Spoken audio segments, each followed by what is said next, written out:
김경렬 목사님께서 항상 제가 집회하는 데 오시고 해서 이 목사님은 어떻게 목회하는가 이게 궁금했어요. 근데 와보니까 정말 이 팬데믹 시대에 최고의 교회가 아주 아늑하고 마치 주님이 이렇게 손 벌리고 참 안아주는 그런 교회 모습이에요. 너무 감사하고 여러분 양옆에 계신 분들에게 옆에 앉아주셔서 감사합니다.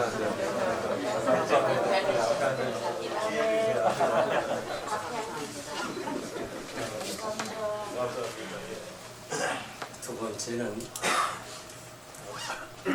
평소에 도움을 드리지 못해 미안합니다.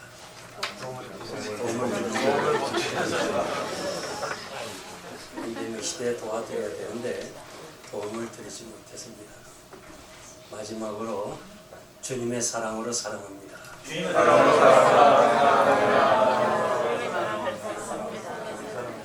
그 연세대학에 너무 크네요.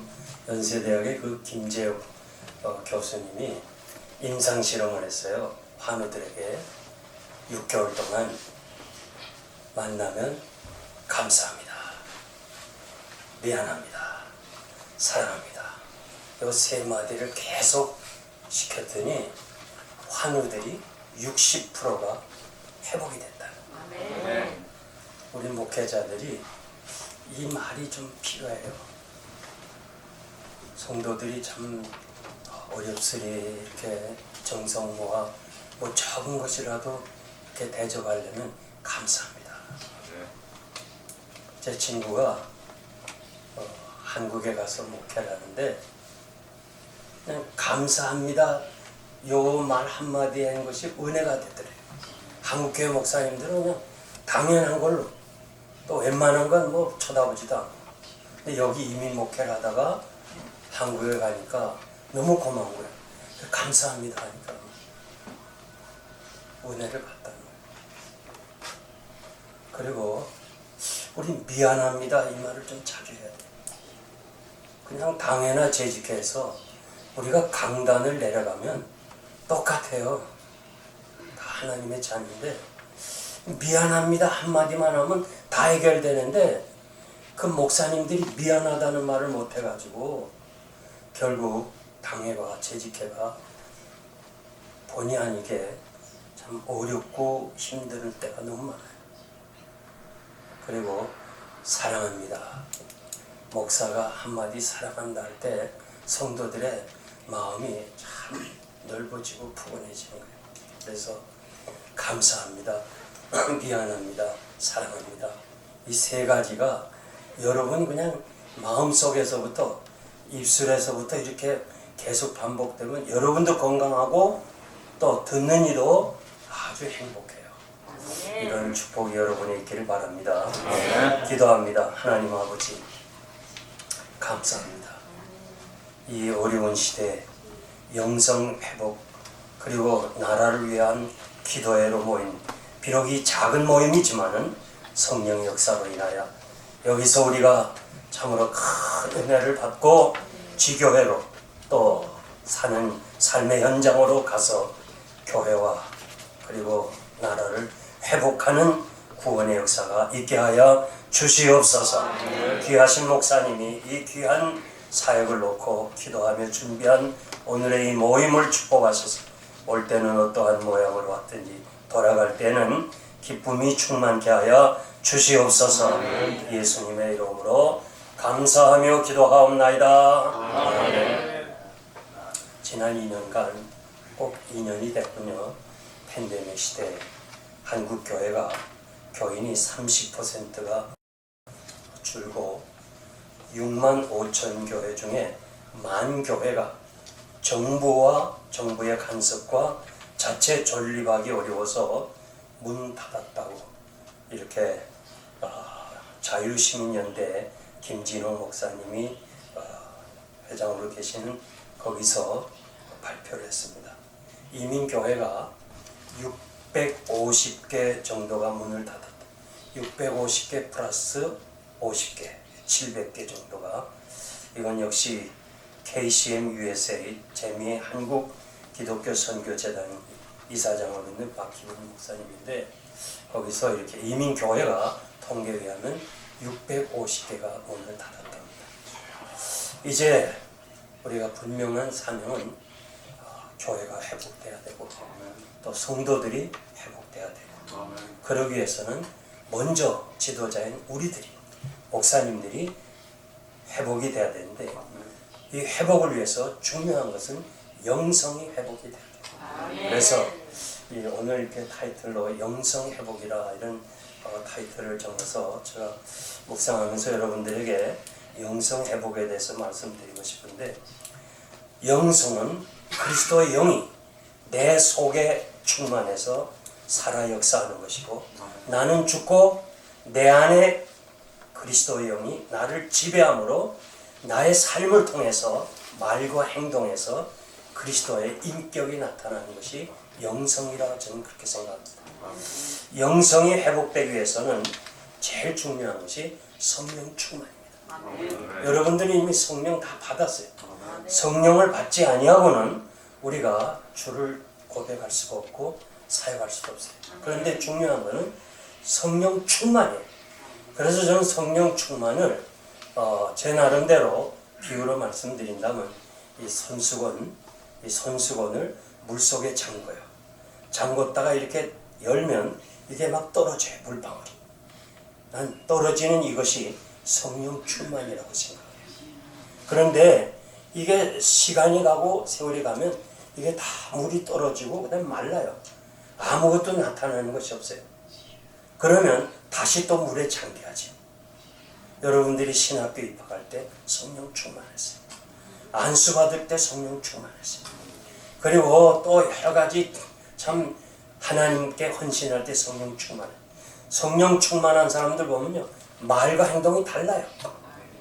목사님이나 교인들이. 그런데 세월이 지나서 이렇게 다 말랐어요. 없어졌어요. 그래서 지난 우리가 참 2년 동안 이렇게 우리 자신을 돌아보면 성령의 역사를 하지 못했어요.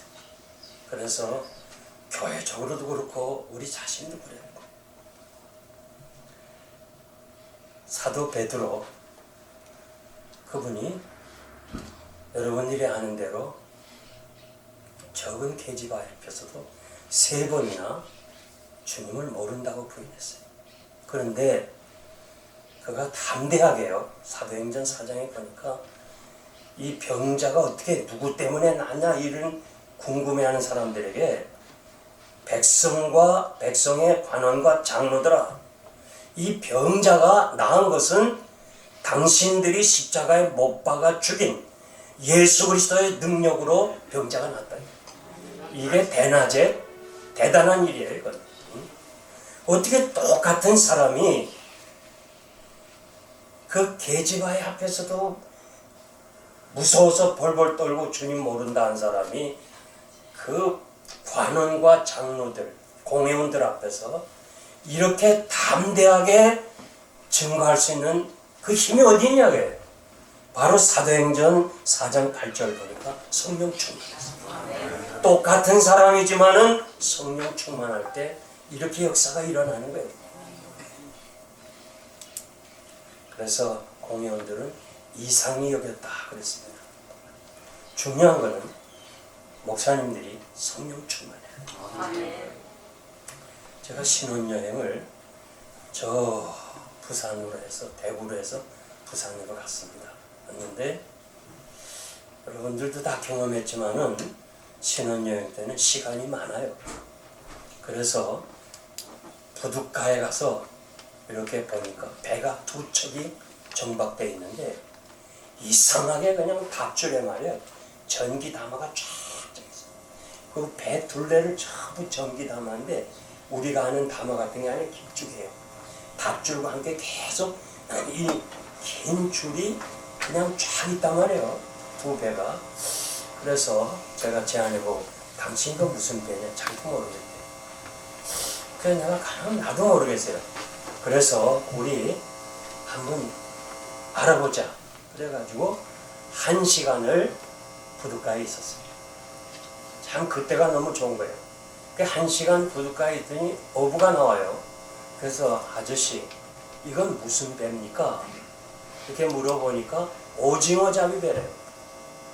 근데 왜 이렇게 밧줄과 배를 전부 전기로 이렇게 강화로 감았냐 하니까 오징어는 이 배가 오징어 있는 대로 가는 게 아니고 바다 한가운데 가서 불을 밝히면 오징어 떼가 멀리서 온다는 거예요. 그리고 낚시로 잡는데 그 줄을 막 내려요. 줄을 바닷속에 막 내는데 아무 밥도 없어요. 그냥 요만한 전기불 거기다 밑에다가 이렇게 바늘씩 하나씩 뽑았는데 그러니까 불빛을 보고 멀리서 먹이를 찾아 오는 거예요. 그래서 저는 그 신혼여행 때 마음속에 그걸 간직해서 아하, 성령의 불이 역사하면, 성령의 불이 타오르면 장소 그 지역 문제가 아니구나. 그렇게 마음에 다짐하고, 사실 그 한국에서 제가 목회할 때 강남으로 가려고, 그때 뭐 뚝섬 지나서 그런 때인데 그 일을 못하고 미국에 와서 전부 그때 당시 한 3, 40개 한교회가 있는데 전부 한인촌에만 전부 거기서 그냥 이렇게 집을 사고 이런 식으로 했는데 저는 하이웨이로 30분 이상 쫙 나갔어요. 나가서 그 허벌판에 한국 사람도 없는 허벌판에 16,500평 땅을 샀어요. 그거 16,000불 정도 죠. 지금 1,000만 불이 넘지만 그 땅을 샀을 때요. 목사님들이 저를 보고 그래. 이 목사 누가 거기까지 따라가냐. 누가 거기까지 가냐 이거예요. 망했다는 거예요. 나는 그때 교인들이 몇십 명 안 됐지만은 이 몇십 명 다 잃어버려도 몰다고 안 와도 성령께서 역사하시면 반드시 모인다. 이 확신을 가지고 나간 거예요. 그래서 16,500평 땅에다가 아주 잘 졌어요. 예배당, 또 체육관, 교육관, 선교관, 파킹장 560대 어마어마하게 진 거죠. 근데 지금 한인촌이 이제는 우리 교회 가까운 약 10분 정도 거리까지 이제 한인촌이 온 거예요. 그래서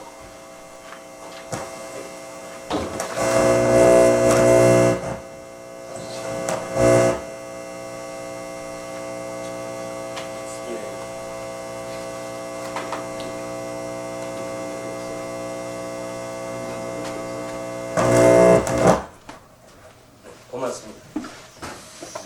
그래서 제가 그때 그 비전을 가지고 오늘의 영생장로교회를 개척하고 건물을 지어서 지금 아주 뭐 너무너무 아름다운 교회가 됐습니다.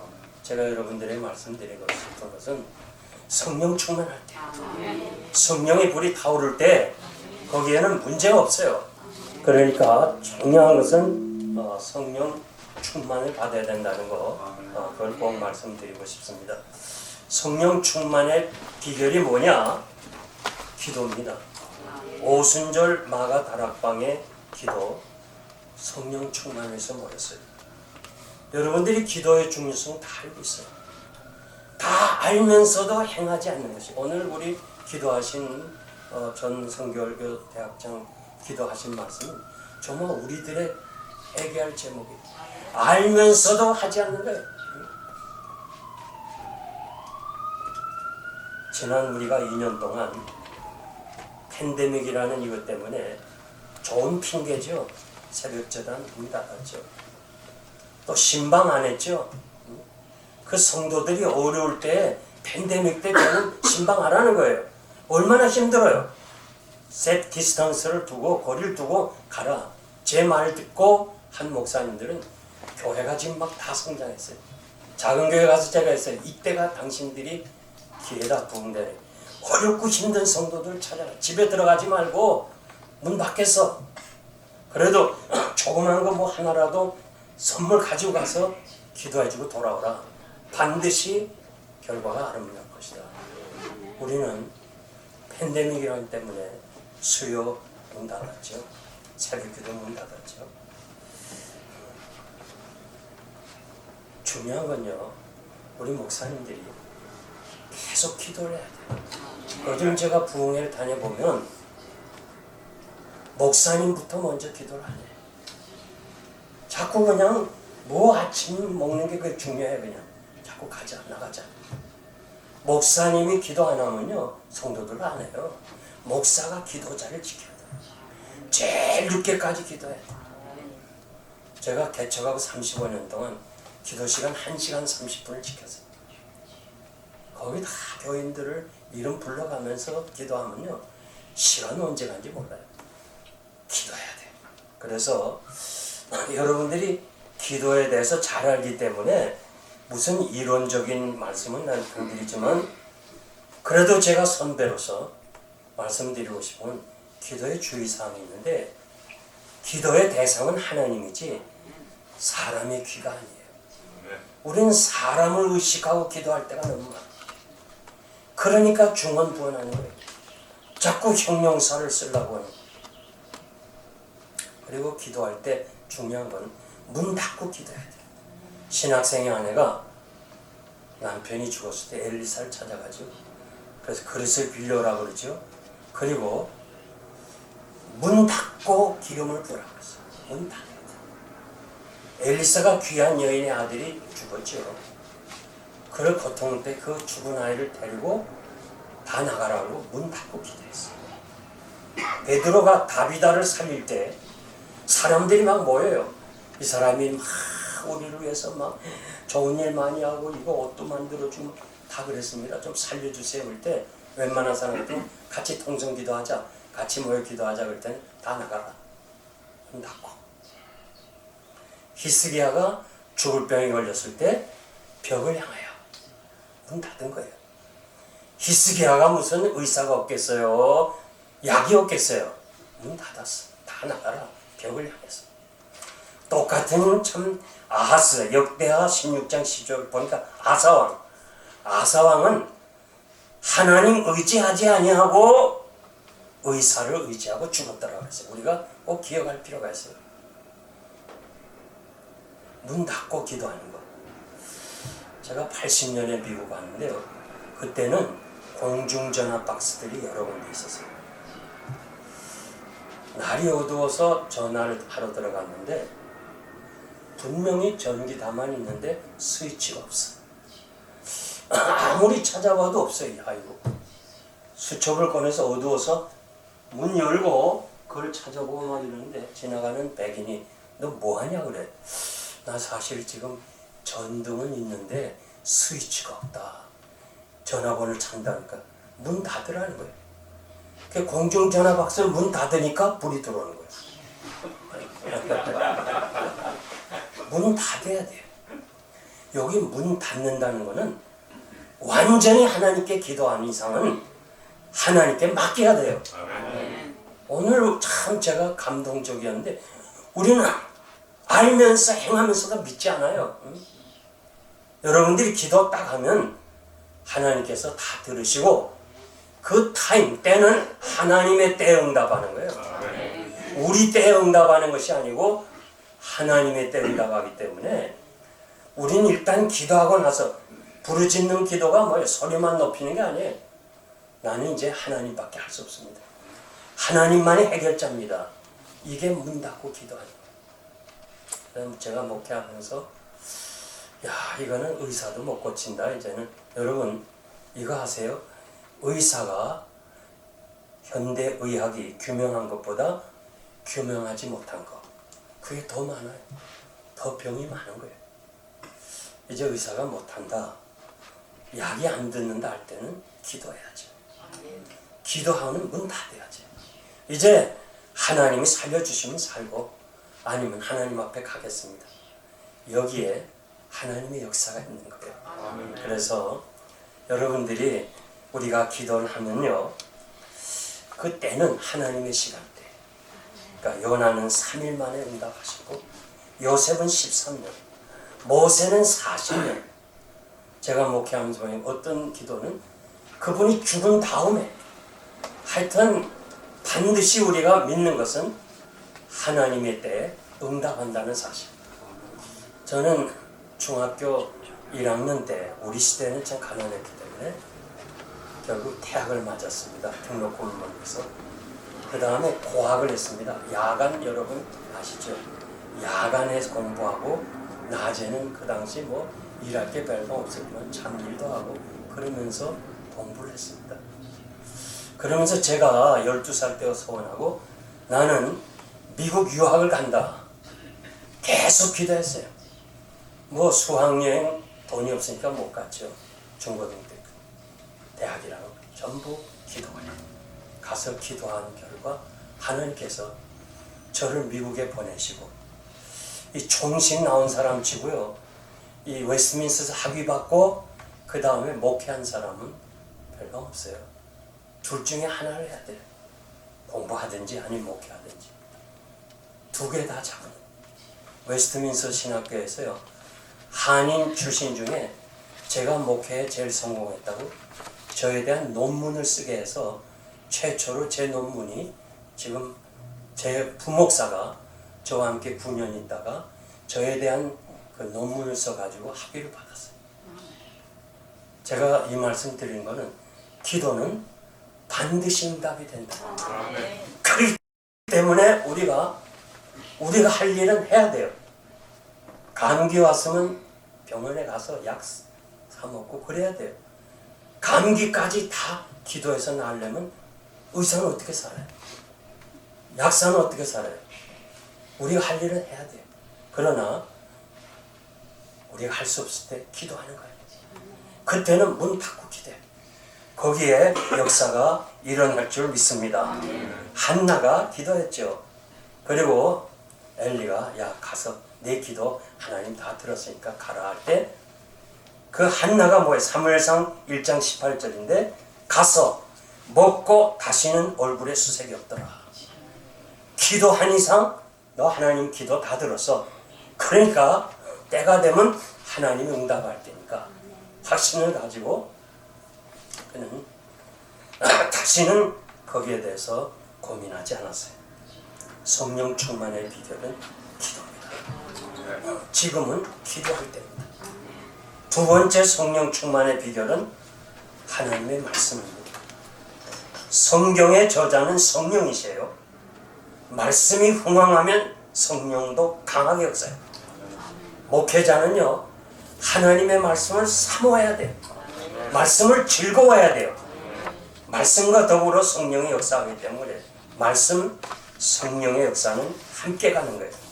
조나단 에드워드가 증언한 것처럼 참된 성령은, 거짓된 성령도 많죠. 가짜로 성령 역사한다 그러고 사탄도 그렇게 역사하니까 참된 성령은 우리를 진리의 말씀으로 인도하신다고 그러죠. 우리가 진정으로 성령의 지배를 받으면요, 말씀을 보지 않고는 견딜 수 없는 거예요. 1907년 우리 잘 아는 평양 대부흥의 비결은 1903년 여자 선교사가 중심이 돼서 원산에서 소수가 성경 공부한 것이 시작이 돼가지고 결국 큰 대부흥을 일으켰어요. 목사님은 교회 회복을 위해서, 영성을 위해서 말씀을 봐야 되는데 말씀을 사모해야 돼. 말씀을 즐거워해야 돼. 에레미야 15장 16절 보니까 만군의 여호와여 나는 주의 이름으로 일컬음 받은 자라 내가 주의 말씀을 얻어먹었습니다. 에레미야 같은 선지자가요 주의 말씀을 얻어먹었다고 그러죠. 이 얻어먹었다는 것은 히브리 말로 좀 더 정확하게 번역하면 개걸스럽게 먹었다. 배가 고플 때 말이에요 그냥 앞뒤를 가리지 않고 먹는 거예요.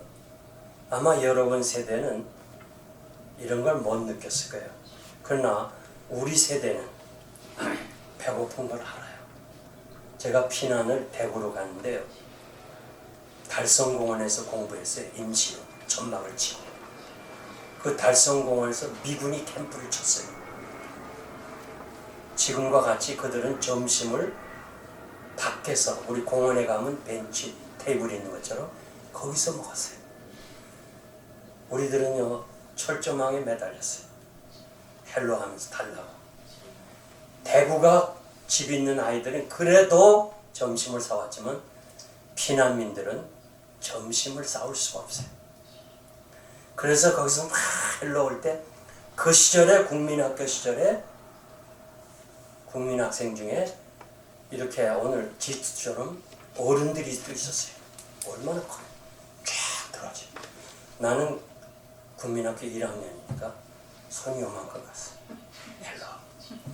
그러면 미국 사람이 다 손 치우고 군인이 저에게 주는 거예요. 지금 말하면 식빵, 케이크 같은 거. 그 식빵 같은 거를 한꺼번에 다 먹을 수 없잖아요. 그딴 거 받아가지고 이걸 아껴 먹으려고 좀 이쪽으로 돌아서면 큰 아이들이 다 뺏어 먹어. 그러면 또 그냥 울면서 가서 또 헬로. 난 그때부터 영어를 배웠어요. 헬로. 한 서너 번 이렇게 뺏기다 보니까 나도요 살아야 되겠다는 방법이 생겨요. 아하, 이거 가지고 돌아서면 뺏기는구나. 즉시로 먹어준 거야. 즉시 받자마자 입에 들어가는데 그게 다 들어가요. 국민학교 1학년 입에 옆에 나오는 옆에 애들 뺏어. 그리고 그냥 내 입에 들어가서 이 목구멍을 지나가고 이게 내 거지 나와 있으면 다르다. 이게 바로 개걸스럽게 먹어요. 그러면 또 선생님이 오늘 거지처럼 철조망에 갔다 온 사람 다 나와 매를 맞고 내일 다시 가면 또 너희들 혼난다 그래도 배고프니까 또 가서 먹고 또 매를 맞고 그것이 제 추억이에요. 오늘 에레미야가 여기서 내가 주의 말씀을 얻어먹었다는 것이 바로 그거예요. 여러분들이 정말 배고픈 심정으로 주의 말씀을 얻어먹고 이 말씀이 내게 즐거움이 됐다는 거예요. 즐거움. 여러분 우리 목회자가 즐거움을 어디서 찾아요? 연속극 보겠어요? 골프를 치겠어요? 운동합니까? 우리 목회자는요 말씀에서 즐거움을 얻어야 돼요. 말씀을 읽으면서 막 흥분도 되고 막 기쁨도 있고 막 감사가 막 넘치고 한번 그래 보세요. 이 태초에 말씀이 계시니라. 말씀 로고스예요. 그러나 우리 주님이 사탄의 시험을 받을 때 돌을 가지고 떡을 만들어 먹으라 할 때 사람이 떡으로만 사는 것이 아니라 말씀으로 삽니다. 우리말은 말씀이자 헬라어는 레마예요. 레마는 능력이라는 말이에요. 아무리 좋은 말씀도 내가 받아먹고 소화를 시켜야 이게 능력이 되는 거예요. 오늘 교인들이 말씀을 많이 들어요. 정말 이 팬데믹 시대에 많이 들어요. 그런데 순종이 없는 거예요. 그러니까 기적을 체험 못하는 거죠. 그 책임이 누가 있어요? 바로 우리 목회자에게 있는 거예요. 우리가 말씀을 전하면서 말씀을 알면서도 믿지 못하는 것이 우리들의 자세 아니에요? 그래서 여러분들이 정말 설교하는 것을 즐겨야 돼요. 어떤 목사님들은 막 설교 시간이 오기를 두렵다 그러고 막 그러는데 난 설교 시간이 즐거운 거예요. 자, 교인들이요 전부 나를 보잖아요. 나를 다 보고 얼마나 좋아 이거. 이렇게 얼마나 좋아. 그래서 저는 정말 한국 가서도요 너무 피곤해갖고 그 자리 그날 강단에 서야 되니까 뒤에 앉았다가 졸다가도 설교 시간이 딱 되면 너무 기쁜 거예요. 기분이 좋아요. 그래서 나 누구 설교나 안 시키나 기다리고 있는 거예요. 그러니까 우리 목회자들은 설교하는 것이 즐거워야 돼요. 그게 성령의 역사예요. 누가복음 24장 32절 보니까 엠마오 두 제자가 주님이 말씀을 풀어 해석할 때 우리 마음이 뜨겁지 않느냐, 우리 마음이 불붙고 있지 않느냐 그 말이에요. 원문에는. 그러니까 우리가 말씀을 들으면서 우리 마음이 막 불이 붙어야 돼. 막 뜨거워야 돼요. 그러고 강단에 서기 시작하면요 성령의 역사로 듣는 이가 막 뜨거워지는 거예요.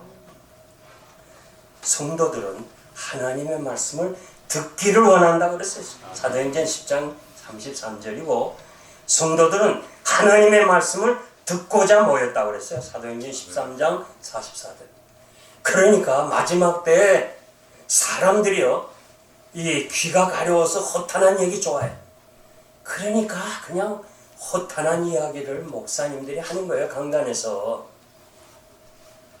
세상 돌아가는 얘기다. 연속국 얘기.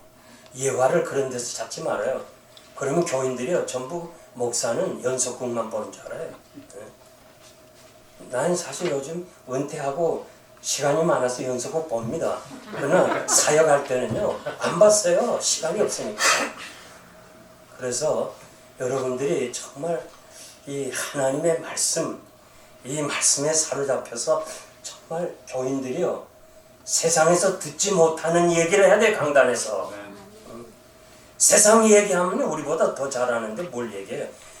저는 이걸 박윤선 박사님한테 들었는데요, 우리한테 늘 각인하면서 당신들이 성령의 역사를 기대한다면 절대 강단에서 철학자들의 얘기, 세상 이야기 하지 마라. 성령의 역사 안 한다. 아주 그거를 강의할 때는 아주 소리를 지르면서 하셨어요. 우리로 하여금 머리에 새기도록. 그래서 여러분들은 하나님의 말씀, 사도행전 6장 7절 보니까 하나님의 말씀이 점점 왕성하여 제자의 수가 많아지고 제사장의 무리도 이도에 복종하니라. 오늘 참 중요한 말씀요. 여러분들이 하나님 말씀 다 알아요. 다 안다고. 다 아는데 믿고 있느냐, 이걸 제가 질문하고 싶어요. 정말 목사님 감사합니다. 기도가 얼마나 우리 애들의 얘기인지 몰라요. 알아요. 다 알아요. 근데 믿지 못하고 있는 거예요. 에베소서 4장 13절 보니까 우리가 하나님의 아들을 믿는 것과 아는 일에 하나가 돼. 동전의 양면성이에요. 그래야 온전한 그리스도의 사람이라 그랬어요. 하나님의 지식, 말씀을 잘 알아요. 그런데 믿어야 돼요. 제 주치의사가 윤두환 박사님이라고 32년 동안 저를 주치의사로서 정말 헌신적으로 봉사해요. 필라델피아 사람은 윤두환 박사라면 다 알아요. 이분이 은퇴하고 저 메릴랜드로 이사를 갔어요. 딸이 있는 것으로. 참 두 분이 쓸쓸하게 지내요. 고마워서 일부러 찾아갔어요. 찾아갔더니 너무 반갑다면서 눈물로 흘리면서 그 두 분 노인네가 참 저를 반겨요. 그래서 저는 혹시나 이 장로님이시지만은 구원의 확신이 있는가, 이게 좀 알고 싶어서 신방 가서 내세와 천국과 부활에 대해서 말씀을 전했어요. 끝나고 나서 목사님, 우리는 죽을 준비가 다 돼 있습니다. 언제도 오라면 하나님 지금입니까? 가겠습니다. 여기서 돼 있다는 게, 이게 벌써 들으면서요, 아, 이게 뭐 건성으로 얘기하는 게 아니에요. 확신을 가졌어요. 아, 그래요. 제가 그 얘기 듣고 나서 미안했어요, 속으로. 이렇게 확신 있는 사람에게 의문을 가지고 구원 초청을 하다니, 이게 내가 잘못됐구나. 돌아오면서 제가 제 스스로를 생각했어요. 나는 과연 죽음을 준비했나? 안 돼 있었어요. 제가 그 많은 장례를 집례했어요. 그리고 부활주일이 오면 부활에 대해서 말씀 많이 전하고, 십자가 전하고, 우리가 죽으면 하나님 앞에 간다는 거 수없이 얘기했지만은, 이용걸, 너는 오늘 당장 죽으면 천국 갈 수 있는 준비를 했냐? 죽을 준비를 했냐? 물어보니까 안 돼 있었어요. 그래서 제가 회개를 단단히 했어요. 하나님, 내가 이거 아니군요. 내가 알고는 있었지만 믿지 못했군요. 2019년에 회개하기 시작했어요. 그러면서 그때부터 죽을 준비를 했어요. 그래서 하루하루 인생이 70이고 건강하면 80이라는데, 이제 내가 은퇴하고 벌써 1년을 더 살았으니까 덤으로 사는구나. 이 죽을 준비를 하면서 사니까요, 그렇게 삶이 아름다울 수가 없어요. 하루하루가 그렇게 값질 수가 없어요. 그런데 제가 전기 체크업 갔더니 제게 간에 암이 하나 생겼다는 거예요. 처음에 하루는 당황했어요. 나에게도 이런 일이 있는가 보다. 그 여러 사람들 암 환자 뭐 이런 얘기 듣고 기도도 하고 임종도 지켜보고 다 그러고 암은 나하고는 좀 상관없는 걸로 알았는데 정말 그 사역하는 35년 동안 한 번도 몸이 아파서 강단에 안 서는 날이 없고 이렇게 성병도 없고 건강한데 그게 하나 딱 생겼다는 얘기 듣고 난 누구한테 얘기도 안 했어요. 말도 안 했어요. 이제 하나님이 오라는구나.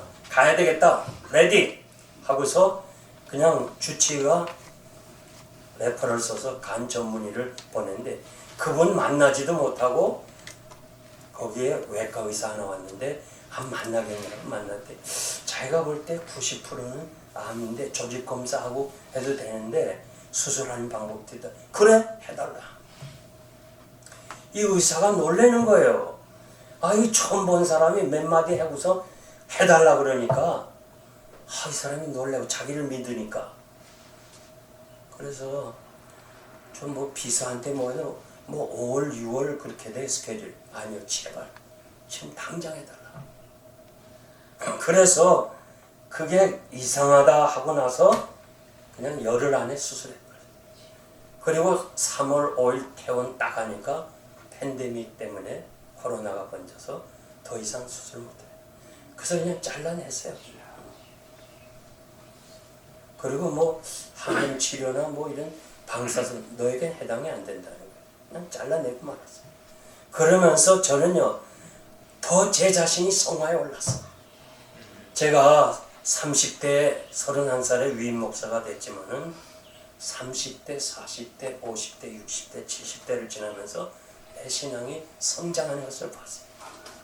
그러면서 지금은요 이 암이라는 이것을 통과하고 나서 제가 그냥 그 돌아가신 김종욱 목사님도 제가 찾아가서 나도 암이었다는 거.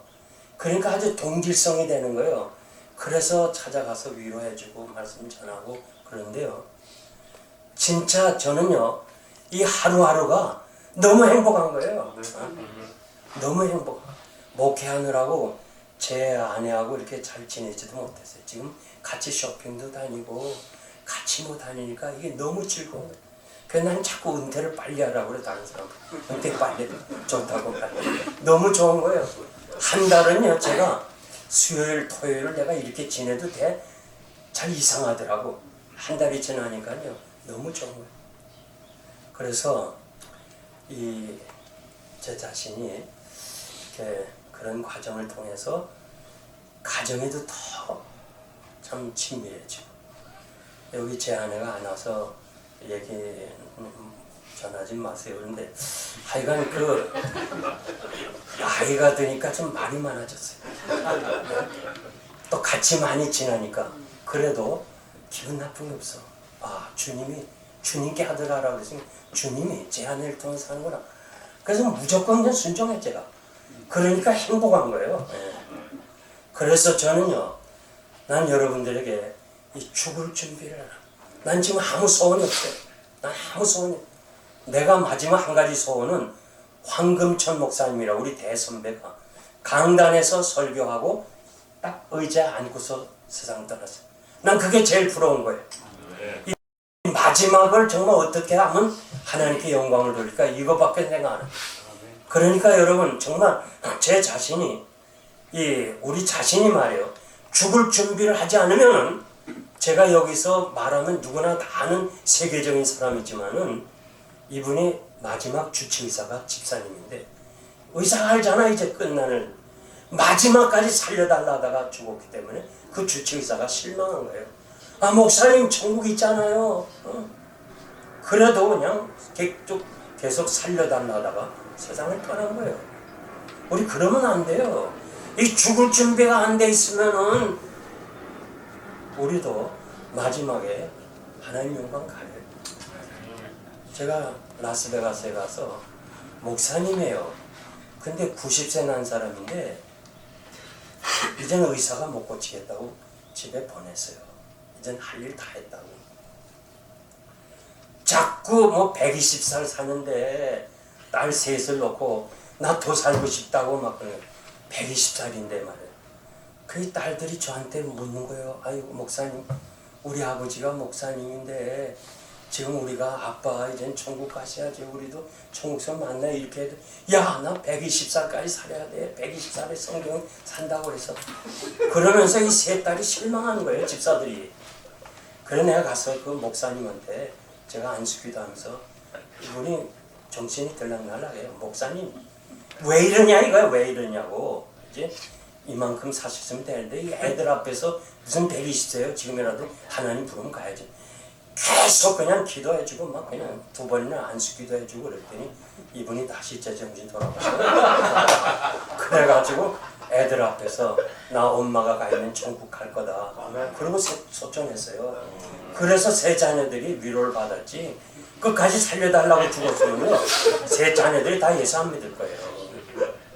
나 정말 여러분들의 중심에서 얘기하는데 우리 죽을 준비해야 돼요. 언제 하나님이 오라도. 윤도한 장로님이 그 팬데믹 그때 그냥 장례도 제가 거긴 뭐 가족만 해야 돼요. 그 전화로 제가 장례를 진행했어요.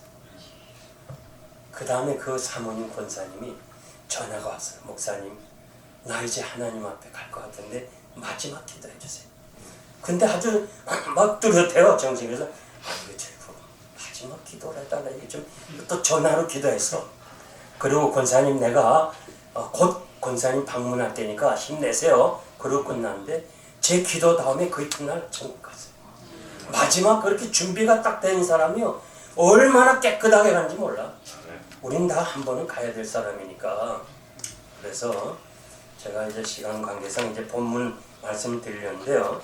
이 순교자는 왜 순교자냐? 아는 것과 믿는 것이 하나가 되니까 순교자 되는 거예요. 우린 천국에 대해서 알고 전하면서도 천국에 대해서 믿지 못하기 때문에 하나님의 영광 가릴 때가 많이 있는 거예요. 오늘 본문의 첫 번째 목회자인 이 사도 바울의 영상이 뭐냐? 내가 그리스도와 함께 십자가에 못 박혔다고 했어요. 바울은 내가 죽었다는 거예요. 예수님을 핍박하던 개인적인 삶의 변화예요. 교만하고 자존심 강하고 유대인 중에 유대인이고 바리새인 중에 바리새인이라는 이 지나온 과거의 교만, 이게 다 죽었다는 거예요. 우리 목사님들도 이런 고백이 있어야 돼요. 제가 한국의 합동측 수도노에서 목사 안수를 받았는데요. 그때 그 이광수 목사님이 절 보고 그래 면접할 때 이강도사 죽을 준비가 됐어, 이게 질문이에요. 사실 그때는요 준비가 안 됐어요. 제가 지나온 뒤를 돌아보면 제일 교만할 때가 강도사고시를 끝낼 그때가 제일 교만했어요. 근데 이게 안 됐다 그러면 또 떨어뜨리거든요. 그래서 한국 노예는 굉장해요. 요걸 조금이라도 교만한 보이면 떨어뜨려요. 그래서 목사님, 내가 준비는 안 됐지만 죽을 준비를 하고 살겠습니다. 그래? 이강도사 잘 들으라. 당신이 죽어야 교회가 살아.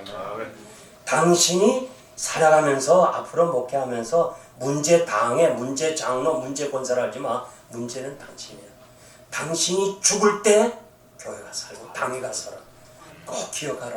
예, 알겠습니다. 얼마나 귀한 말씀인지 몰라요. 이민교회 여러분들이 하면서 얼마나 힘들어요. 저희도 시무장로님이 36명이니까 각 초교파로 모였어요. 성결교도 왔고 뭐 하여튼 고신측 뭐 또 저 백파 뭐 하여튼 뭐 미국 PC USA 다 자기 나름대로요.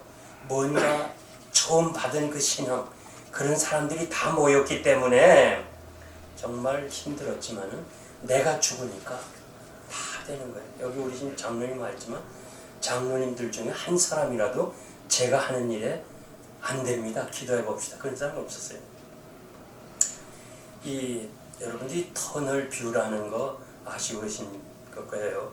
이 터널 뷰라는 말은 우리말로 말하면 시야 협착증이라는데, 터널을 지날 때 밖에 세계가 보이잖아요.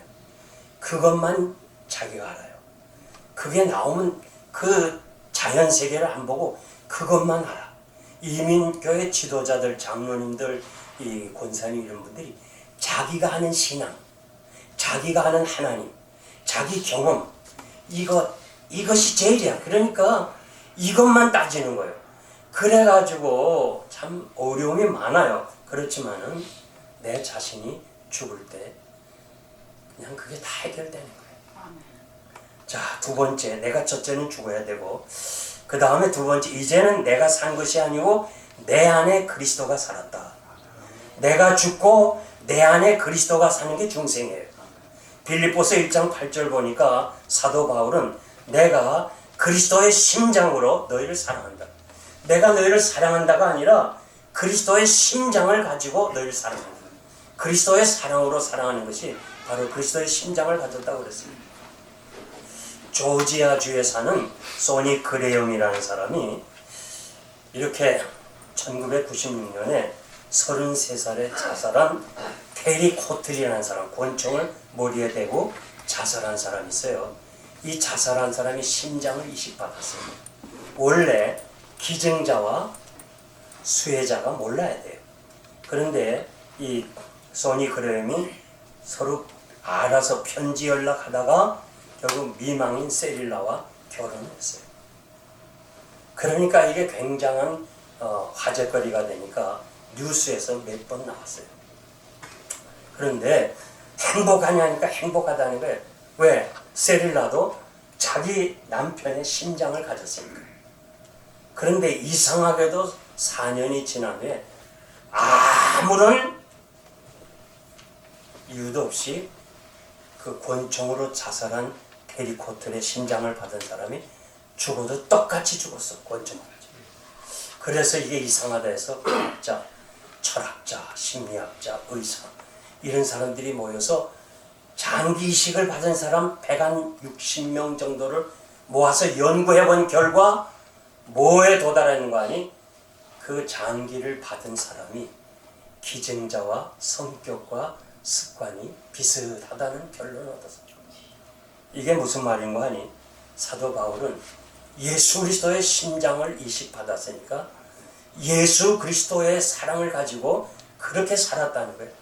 그러니까 정말 우리가 우리 안에 예수님이 살아계시면요, 성령 충만한 사역을 감당할 수가 있는 거예요. 에베소서 3장 17절 보면 믿음으로 말미암아 그리스도께서 너희 마음에 계시게 하옵시고, 이 계신다는 말 사도 바울은 항상 기도했는데요, 계신다는 말이 우리말은 그냥 거한다, 계신다요 하나지만은 헬라어는 두 개예요. 임시로 거주하는 것과 영구히 거주하는 것. 그래서 카토릭 케어라고 여기는 영구히 거주한다. 그러니까 그리스도께서, 그리스도의 영이 영구히 우리 마음을 지배하고 거해달라고 기도하는 거예요. 그러니까 우리 목회자 여러분들, 정말 교회 지도자 여러분들은 항상 하나님의 영이 떠나지 않도록 기도해야 돼요. 그렇게 겸손할 때 사울이 성령이 거하시고, 교만하니까 성령이 떠나시니까 악신이 들어와서 미치잖아요. 여러분들이 저에게 우리 역사상의 그 많은 목사님들 중에 누가 제일 나쁜 목사냐 이렇게 묻는다면 홍택기 목사라고 저는 얘기하고 있습니다. 왜냐하면 이분이 장로교 총회장으로 신사참배 가결했어요. 땅땅 쳤어요. 물론 그 일본 헌병들의 압박 속에 할 수 없이 했겠지만은, 그러나 그것 때문에 장로교가 합법적으로 총회가 결의한 거를 너희들이 왜 안 지키냐면서 계속 일본 순사들이 잡아가기 시작했어요. 그러니까 홍택기 목사가 순교를 각오했어라도 그걸 안 쳤어야 되는데 가결을 시켰단 말이에요. 그러면 누가 제일 훌륭한 목사님이냐 묻는다면 홍택기 목사님이라고 부르십니다. 왜? 6.25 거쳐서 이 공산당 김일성이가 들어오잖아요. 그전에. 그러면서 여러분들이 종교전선이라는 거 아닌지 모르지만은 히틀러가 그 주변 나라를 점령하고 군대의 힘으로 국민을 잡을 수가 없어요. 그래서 종교인, 신부, 목사를 사용해가지고 그 사람들의 마음을 끌어갔어요. 그거를 안 이후에 이북도 종교전선이 있어요. 그래서 지금 이북의 종교전선을 통해서 과거에서부터 지금까지 한국 교회 진짜 목사의 타이틀을 가졌지만 마인드가 북한의 간첩과 같은 이런 사람들이 지금도 있어요. 그런 사람들이 자꾸 교회를 어지럽히는 거예요. 그래서 결국 김일성이가 홍택기 목사를 만났어. 당신 좀 도와달라. 과거 일본에서 도와줘. 홍 목사가 내가 한 번 실수했지 2번 안 한다. 순교했어요. 그러니까 훌륭한 사람 아니에요? 성령이 우리 안에 계시면 우리가 정말 하나님 앞에 주의 원하시는 대로 살지만 성령이 떠나면 우리도 다 마찬가지. 제가 이 자리에 선 거는 성령님이 거하시니까 내가 이 자리에 선 거지. 아멘. 성령이 떠나면 나도 악한 사람이에요. 나 착한 사람 아닙니다. 착한 사람 아니에요. 내가 우리 아버지가 일찍 떠나서 작은 아버지 집에 성장했는데 제 사촌 동생이 셋인데 삼촌 엄마가 너 연거리하고 놀지 마. 저거 깡패 된다. 그 얘기를 많이 들었어요. 사실 깡패라는 건요, 학교 가지 못하고 빈둥빈 놀 때 기웃거리는 건 거기밖에 없어요. 그래서 저도 용산 깡패는 안 됐지만 그 밑에 똘만이라고 그러죠. 거기서 그냥 기웃거린 적 있어요. 왜냐면 거기 가면 그래도 뭐라도 얻어먹으니까. 참 제 자신을 알아요. 내가 이 자리에 서게 되고 이만큼 변화된 거는 성령의 역사지. 결코 내가 아마 여러분 기억하실런지 모르지만 이거 한 10한 5, 6년 됐는데 버지니아에서요 목사가 장로를 총으로 쏴 죽였어요. 그 사람이 동양 그로소리라는데 그 동양 그로소리 가서 불질러 버렸어요. 야, 이게 그냥 신문에 참 많이 내서 특별했어요. 목사가 장로를 죽였습니까? 오죽하면 죽였겠어요? 죽였어. 우리 교회 장로님들이 많으니까 날 보고 우리 교회도 그렇고 밖에 필라델피아 사람 만나면 목사님, 목사가 장로 죽인 걸 어떻게 생각하냐 이거야. 그래 내가 그랬지. 오죽하면 죽였겠냐고. 사실요 목사가 무섭습니다. 여기 좀 우리 두 집사가 무서워. 성령께서 역사하니까 그냥 겸손하고 바보처럼 살지. 성령이 떠나시면요 무서운 사람들이에요. 제가 왜 이 말씀드린 거 아니? 항상 우리는 성령이 떠나지 않도록 성령이 우리를 지배하고 강하게 역사할 때 우리는 하나님의 사랑을 깨닫게 돼요. 그 높이와 넓이와 깊이가 길이가 어떠함을 알게 돼요. 하나님께 영광을 돌리게 되는 거예요. 예수의 영이 계시면요 마음이 천국이에요. 마음이 행복해요. 만족해요. 여러분 행복이 어디 있어요? 만족이 어디 있어요? 여러분 안에 없으면 없어요. 환경에서 찾지 말아요. 내 마음이 주님이 내 안에 거하시면 행복한 거예요. 목사 된 거 얼마나 행복해요. 난 사모님들한테도 얘기했지만 사모가 얼마나 행복해요. 저 사모들 많이 상담도 하고 사모 강의도 하고 그랬는데 얼마나 행복해요. 그런데 주의 영이 떠나면요 진짜 하지 못할 일이 사모거든요. 그러니까 항상 성령이 역사해야 돼요. 그래서 나는 죽고 내 안에 그리스도의 영이 계신다면 우리는 예수님을 닮아가게 되는 거예요. 왜? 예수님이 우리를 지배하시고 우리를 주장하시니까, 주의 영이 지배하니까. 제가 사할린에 가서 부흥회를 하는데 저를 통역하시는 권사님이요 우리 시아버지는 작은 예수님입니다 그래요. 며느리가 시아버지를 작은 예수라고 하는 얘기 처음 들었어요. 그래서 제가 아니 왜 그렇습니까? 어떻게 해서 그렇습니까? 세상에 흩어져 있는 우리 한국 사람이 700만이 된다는데 제일 불쌍한 사람이 사할린 교포들이에요. 이분들은 집에 인사도 못하고 끌려온 사람. 시아버지가 진주 거리를 가다가 붙잡혀가지고 그대로 사할린에 갔습니다. 그 1000m나 되는 그 속갱 속에 들어가서 석탄을 캐고 저녁이 되면 기진맥진 쏘는데 샤워도 못하는데 다시 또 받은 하루의 배급량을 가지고 자기가 써도 부족한데 그걸 가지고 아파서 못 간 사람을 찾아가고 도와주고 가서 뭐라고 얘기도 해주고 그런 거 보면서 며느리가 우리 시아버지는 바보라 그랬대. 바보. 어떻게 세상에 저런 바보가 있냐 그랬는데 노태우 정부로 인해서 이렇게 오픈하게 되고 선교사 들어가고 말씀을 받게 되고 교회를 섬기다 보니까 그 시각에서 보니까 우리 시아버지는 작은 예수님이었다니. 시아버지 어디 계시냐 나 만나고 싶다니까. 이렇게 자유한 물결이 일어날 때 시아버지가 피켓을 들었어. 내 고향 땅 진주로 보내달라. 근데 이 러시아 정부가 결국 이북으로 보냈다는 거예요. 그래서 이 며느리는 공산당 선전원이었기 때문에 네가 선택하라 해서 자기만 사할 일에 남았다는 거예요. 야, 여러분 지금까지 지내면서 누군가가 여러분들 향해서 목사님은 예수님 같아요. 나는 목사님 보면서 예수님 본 것 같아요. 이런 말을 들어본 적 있어요. 정말 우리가 한번 깊이 우리 자신을 돌아봐야 돼. 남들은 우리를 목사님이라 그러고 장로님이라 그러고 믿음 좋은 사람 보는데 정말 우리 자신을 한번 봐요. 여러분 경건이 뭐예요? 경건이라는 단어는 닮아간다는 거예요. 닮아간다. 모습을 거룩하게 다루고 성경 끼고 다니 그게 아니고 예수를 닮아가는 것이 경건이에요.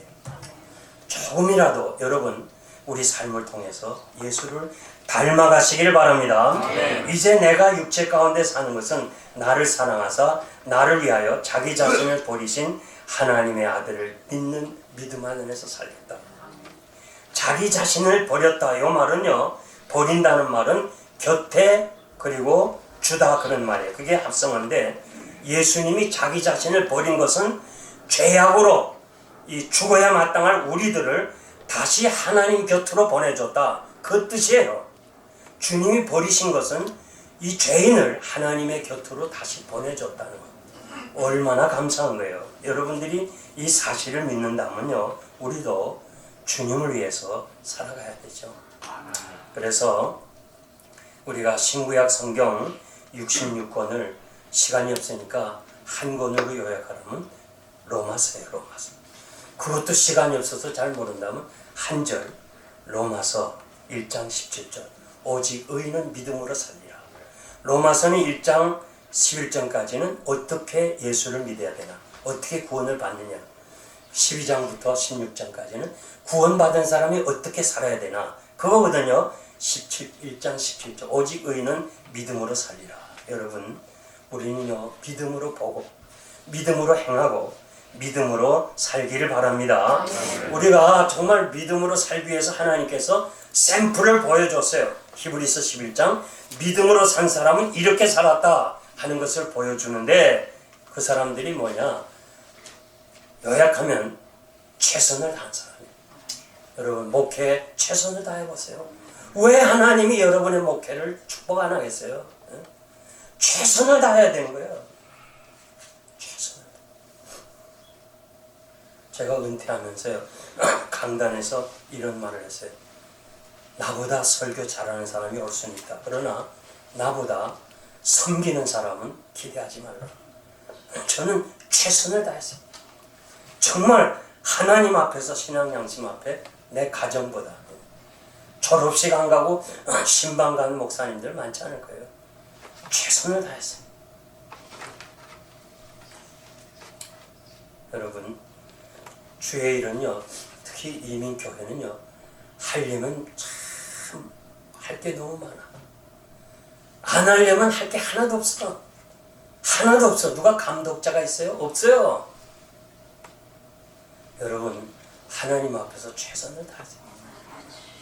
공무원들, 직장인들 하루 8시간은 가서 근무하잖아요. 근무하면 더는 재택, 자기 집에서라도 8시간 채워야 돼요. 그냥 집에서 근무한다고 여러분 쉬운 줄 알아요? 아니에요. 애들 한돌 보고 8시간은 그냥 사무실에서 일할 수 있는 양을 보내는 거예요. 세상에 공무원도 8시간 일하는데 하나님의 사람이 놀고 먹으면 되겠어요? 난 목사님들 왜 이렇게 바쁜지 몰라요. 그 바쁨이 하나님 앞에서 바빠야죠.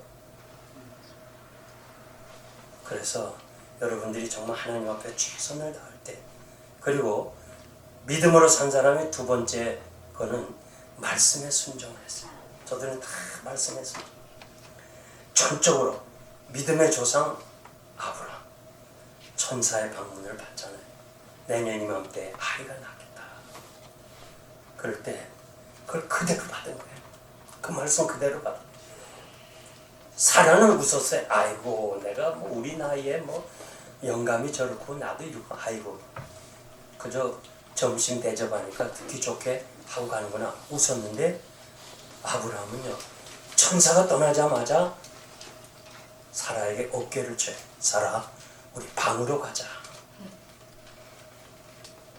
여러분 잘 이해를 못하는 것 같은데, 천사들이 내년 이맘때 아들을 주겠다 하니까 아브라함이 즉시 사라, 방으로 가자. 그 다음 얘기 안 해도 되죠. 네. 그래서 그게 바로 순종. 성경 어디 있냐? 성경 없어요. 성경 없는 얘기 찾으려고 고민하지 말고. 그러나 랑캐스터 뮤지컬 거기 보면요, 이게 아주 좋아요. 여러분 가수인 줄 아는데 아브라함에 대한 그 뮤지컬 나오면요, 그 대목이 나와. 난 그게 제일 감동스러웠어. 천사들이 얘기한 거 불가능해요. 안 돼요. 그렇지만 즉시로 가자. 응? 그리고 아브라함이요, 아들 이삭을 바치려 할 때 사흘길을 가서, 사흘길을 가면서 변하지 않는 것이 얼마나 귀해요. 제가 성지에 가서요, 그 가이드가 버스에 내리라 해서 그 아주 황무지 논두렁 같은 밭두렁 같은 거기 내려. 아니 가이드, 여기서 뭐 아무 볼 것도 없는데 왜 내리니까 이 길을 아브라함이 이삭을 바치러 갔다는 거예요. 아, 제가 그걸 보면서 하나님, 우리가 즉시 순종할 수는 있어요. 그러나 사흘 길을 가면서 변하지 않은 이 아브라함의 신앙이 너무 위대하다는 거예요. 그리고 마지막 세 번째는 믿음으로 산 사람들은 다 재림신앙을 가졌어요. 이 땅에서 외국인이요 나그네로 살면서 정말 어렵고 힘들지만은 하나님께서 예비하신 성을 바라보면서 살았어요. 여러분, 우리 신앙이요, 재림신앙이 다 무뎌졌어요. 다 약해졌어요. 저는 정말 은퇴한 목사로서 현역에 계신 여러분들이 부탁하고 싶은 것은 재림신앙을 회복해야 돼요. 이 팬데믹, 이 코로나를 보면서 여러분 뭐라 그래? 오늘 뉴스 보니까 99만 명 이상이 죽었어요, 미국에서. 이거 대단한 거 아니에요? 99만 명, 거의 100만 명. 예? 여러분들이 뭐 아주 안 놀래네요. 99만 명이라고 해도, 야, 99만, 한번 상상을 해보세요. 한 도시가 없어진 건데 99만 명. 난 여러분 안 놀라는 거 보고 놀라네. 99만 명이 죽었다는 거예요. 이거는요, 정말 우리가 이 현실을 직시하고 이제 주님이 재림 직전에 전염병이 있을 거라는 사실을 우리들에게 알려주는 거예요. 그래서 이 재림신앙, 우리 일제 강점기의 고통을 어떻게 이겼냐? 재림신앙. 6.25 그 고난의 현장에서 어떻게 이겼냐? 재림신앙. 그 가난한, 정말 제가 어린 시절부터 지나왔지만 그 가난한 시절, 그 가난한 시절에 교회 갈 때마다 목사님들이 말씀이 뭐예요? 재림신앙. 우리가 주의 재림, 그걸로 위로받고 오늘 여기까지 왔는데, 지금 오늘 교인들이 재림신앙이 없어져요. 이 재림신앙이 없는 이유가 뭐예요? 목사님들이 재림신앙이 없는 거예요. 그러니까 재림의 메시지를 전하지 않는 거죠. 이게 문제예요. 그래서 그런 재림신앙 가지고 무장해서 아무쪼록 오늘 이 자리에 서면서 우리들이 참 영적으로 다시 회복하고, 저는 이 설교를 부탁했을 때 제가 뭐 40여 년 목회한 사람이 부흥에 많이 다닌 사람이 무슨 설교할 내용이 있겠는데 영성에 대해서 제가 간증 겸 여러분들이 말씀드리는데 우리가 회복돼야 돼. 결론적으로 말씀드리면 세계 2차 대전이 시작하면서 영국 국민들은 혼란에 빠졌어요. 이제 정말 이 깊은 절망, 수렁에 빠지고 미래가 불어날 때 영국 여왕은 두 사람에게 국민들을 안정시키도록 연설을 해달라고 부탁했는데 하나는 정치가 처치됐어요. 또 다른 하나는 그 당시에 사람들이 존경을 받던 윌리엄 템플 주교였어요. 이 두 사람이 방송을 통해서 불안하고 좌절에 빠진 영국 국민들에게 연설을 했는데 결론이 같아요. 두 사람이 뭐냐? 우리가 이럴 때 교회로 나갑시다. 그리고 하나님의 도움을 구합시다. 기도합시다. 그것이 우리나라를 살리는 일이다. 결론이 그랬죠. 그 방송을 들은 영국 국민 70% 이상이 교회를 나갔다. 그래가지고 하나님께 예배드리고 기도했다는 거예요. 그래서 결국 영국이 승리한 거예요. 오늘 이 팬데믹 시대에 자꾸 교회가 문을 닫고 정말 이 어렵게 힘든데 여러분 우리가 교회를 회복하고 다시 한번 우리 스스로가 하나님 앞에서 앞장서서 인도해 나갈 책임이 있는데 그것이 바로 영성 회복입니다. 제가 이 자리를 빌어서 여러분들이 부탁하는데 제가 남은 생에는 어떻게든지 작은 교회, 연약한 교회를 돕고 싶어요. 그래서 여러분들이 시간 있을 때마다 기도해 주셔서 정말 우리가 다시 하나님께로 돌아가는 그래서 구원 역사가 일어나는 일에 여러분들이 앞장서 주시길 바랍니다. 아멘. 기도하겠습니다. 하나님 아버지 감사합니다. 우리가 정말 영성이 회복되고 성령으로 충만하게 하셔서 오늘 잃어버린 교회, 문 닫은 교회를 다시 열고 회복할 수 있는 이런 귀한 하나님의 사람이 되게 하여 주옵소서. 우리 이 시대 김경렬 목사님 통해서 이런 귀한 기회를 가지고 있는데 주의 종을 붙잡아 주시고 아무쪼록 정말 이름 없이 빛도 없이 이 귀한 역사를 이루어 가는데 감당할 수 있도록 은혜 주시옵소서. 예수님의 이름으로 감사하며 기도하옵나이다. 아멘.